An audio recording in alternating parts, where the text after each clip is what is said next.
कभी किसी पपीहे को देखें, कहा जाता है कि वर्ष भर में केवल एक बार अपनी प्यास बुझाता है, वो भी आकाश में मंडरा रहे मेघों द्वारा बरसाई गई वर्षा की बूंदों से, और कहीं से वो अपनी प्यास नहीं बुझाता। पूरे वर्ष भरी गर्मी सहता है, भरी सर्दी सहता है, बस एक आस में कि वर्ष में एक बार वो मेघ आएंगे, वर्षा करेंगे और मेरी प्यास को बुझा देंगे। क्या है? विश्वास है। विश्वास ही है कि वर्ष में एक बार वो मेघ आएंगे जो प्यास बुझाएंगे। अब देखिए, सूर्यमुखी का पुष्प रात भर अंधकार से लड़ता है, उसे विश्वास है प्रातःकाल में सूर्य उसे अवश्य दर्शन देंगे। ये विश्वास ही था जो एक छोटी सी नौका लेके मनु निकला और समस्त सृष्टि को प्रलय से बचा लिया।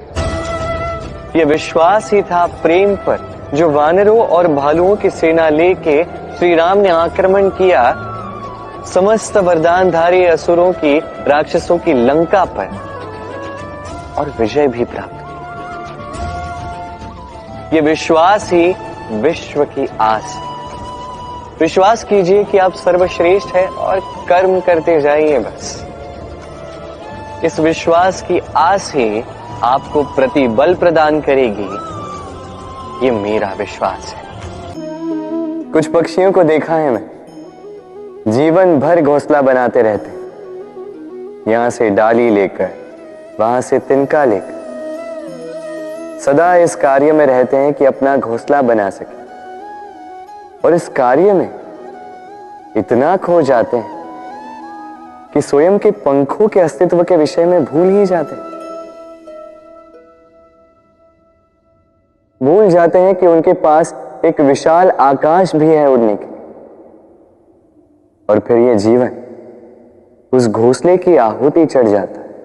हम मनुष्यों के साथ भी यही होता है। जीवन जीने के लिए धन कमाने में इतने व्यस्त हो जाते हैं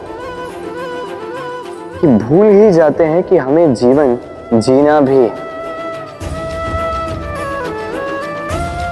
धन जीवन जीने के लिए होता है, जीवन धन कमाने के लिए नहीं। तो आप केवल घोंसला बनाते मत रहिएगा, अपने पंख फड़फड़ाइए और उड़ान भरिए इस खुले आकाश में। किसी माता से पूछिए, उसके लिए सुंदरता की परिभाषा उसकी संतान। भक्त से पूछिए, उसके लिए सुंदरता की परिभाषा उसके भगवान। श्री राम से पूछिए, उनके लिए सुंदरता की परिभाषा हनुमान है। टूटी हुई हनु, फूला हुआ मुंह, कहने को वानर, लंबी पूंछ, इतने भोले कि उन्हें अमूल्य मणियों की माला दी तो उसे तोड़ के उसमें श्री राम ढूंढ रहे, किंतु भाव कितना सुंदर। उनका मानना ये कि भले इस संसार के सबसे अमूल्य मणियों से ये माला बनी हो, यदि इसमें श्री राम नहीं है तो इसका कोई अर्थ नहीं है। सुंदरता रूप में नहीं, भाव में निहित होती है। यदि आप सुंदरता प्राप्त करना चाहते हैं तो इस सुंदरता को कर्मों में लाएं, भाव में, विचारों में लाएं। ये सुंदरता आप ही के साथ रहे। और यदि आप सुंदरता को रूप में ढूंढते हैं तो वो कुछ ही क्षणों की बात है। वो सुंदरता समय के साथ पुनः लौट जाएगी। सुंदरता पानी ही है, ढूंढनी ही है तो हृदय में ढूंढिए, कर्मों में ढूंढिए। इस फल को देख रहे हैं आप, ये वो फल है जो पेड़ के सबसे ऊपर वाली शाखा पर पाया जाता है। तो जब ये टूटता है तब ये उस आकाश की ओर नहीं जाता जो ऊपर हो, वो जाता है उस धरती की ओर जो नीचे से उसे तक रही होती। क्यों? क्योंकि इस फल को अपनी ऊंचाई का ज्ञान धरती की नीचाई देखकर होता है। यही बात हम मनुष्यों के लिए भी लागू होती है। यदि आप संपन्न हैं तो उनकी सहायता अवश्य करें जो आपसे सामर्थ्य में कम। जिनको सहायता की आवश्यकता। आप सामर्थ्य में अधिक है क्योंकि वो आपसे कम है। देखिए, जीवन में आनंद केवल बढ़ना नहीं, बल्कि उनकी सहायता करना भी है जो किसी कारणवश आपसे नीचे रह गए। और जब एक फल ये बात समझ सकता है तो आप क्यों नहीं? क्या आप समझते हैं कि इस व्यायाम का आधार क्या है? क्या आप समझते हैं कि इस व्यायाम का मर्म क्या है? जब भी हम व्यायाम करते हैं, हमारी शरीर की मांसपेशियां टूटती हैं। पहले टूटती है, फिर पुनः उसका निर्माण होता है और श्रेष्ठ और शक्तिशाली मांसपेशियां हमें मिलती हैं। अर्थात व्यायाम सृजन का विज्ञान है। अब ये ज्ञान हमारे लिए आवश्यक भी है।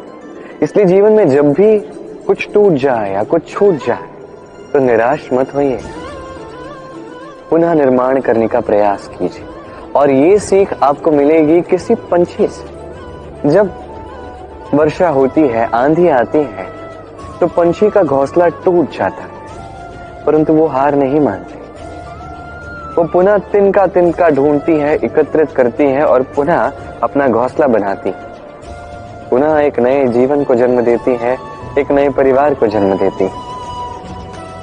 ऐसे ही जीवन में स्मरण रखिएगा, यदि आप निर्माण करना चाहते हैं, सृजन करना चाहते हैं, तो इस निर्माण के लिए टूटने का ज्ञान आवश्यक है। टूटी हुई वस्तु का सम्मान आवश्यक है। ये आचरण में लाइए।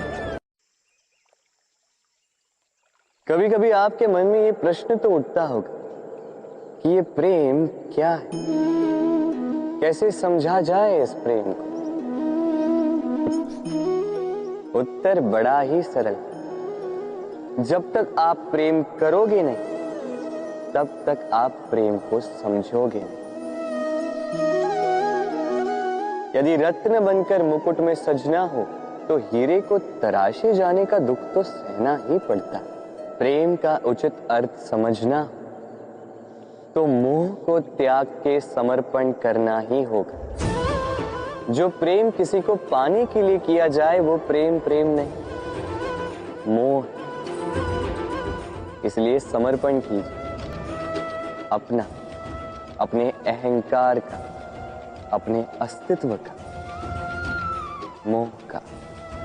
और देखिए, आपका प्रेम स्वयं आपके साथ होगा। मनुष्य छोटा हो या बड़ा, राजा हो या रंक, हर एक मनुष्य में एक समानता देखने मिलती है।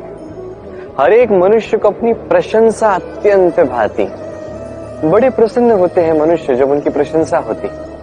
और आप किसी से जाके कहीं कि आपकी ये भूल थी, आप में ये कमियां थी, वो सुनने के लिए सज्ज ही नहीं होगा। हर एक मनुष्य सुनना चाहता है कि आपने जो भी किया सर्वोत्तम था। अब आपको एक बात बताता हूं, ये है निंदा, ये है प्रशंसा और ये है सत्य। इन सब से ऊपर तभी मनुष्य दर्पण देखता है। दर्पण मनुष्य को सुंदर नहीं दिखाता, उसे सत्य दिखाता है, जिससे मनुष्य और सुंदर बनने के लिए प्रेरित होता है। इसलिए दर्पण की आवश्यकता होती है सत्य जानने के लिए। जीवन में निंदक प्रशंसक से कहीं अधिक महत्वपूर्ण होता है। क्यों? क्योंकि वो आपको आपकी कमियां दिखाता है, आपकी भूल दिखाता है, एक अवसर देता है आपको स्वयं को सुधारने के लिए और श्रेष्ठ बनाने के लिए। कि प्रशंसक नहीं कर पाता। तो जीवन में जब भी निंदा होती है, उसका आकलन कीजिए, सकारात्मक रूप से उसे देखिए। यदि स्वयं को कुछ शिक्षा दे सकते हैं तो निश्चित रूप से दीजिए। कड़कती हुई धूप में जब हमारा शरीर जलता है, हमें गर्मी का अनुभव होता है, तभी यदि वर्षा होती है और वर्षा की बूंदें आके हमारे शरीर पे गिरती हैं, तो कैसा अनुभव होता है। कि वर्षा की बूंदें जब धरा पर गिरती है, जो नाद उत्पन्न होता है, लगता है जैसे संगीत है। एक ऐसा संगीत जो स्थिरता से हमें समझाता है कि ये सूरज की गर्मी, ये धूप, ये सदा के लिए नहीं बनी रहेगी। सूर्य की किरणों में कितना भी ताप क्यों ना, जब वर्षा आएगी तो इन किरणों को भी शीतल कर देगी। सूर्य का तेज कितना भी अधिक क्यों ना, कभी ना कभी काले मेघ आएंगे और सूर्य को ढक देंगे।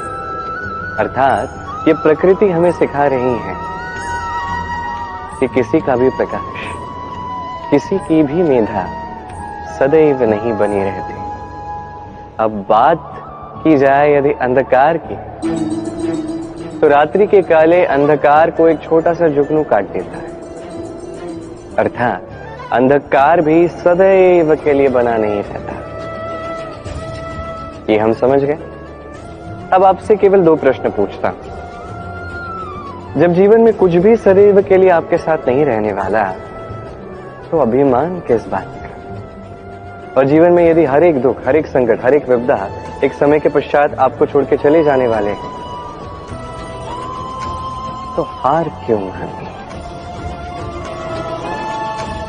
इस चिंता को त्याग दीजिए, अभिमान को त्याग दीजिए, आसक्ति को त्याग दीजिए और मेरे साथ प्रेम से कहिए, राधे राधे।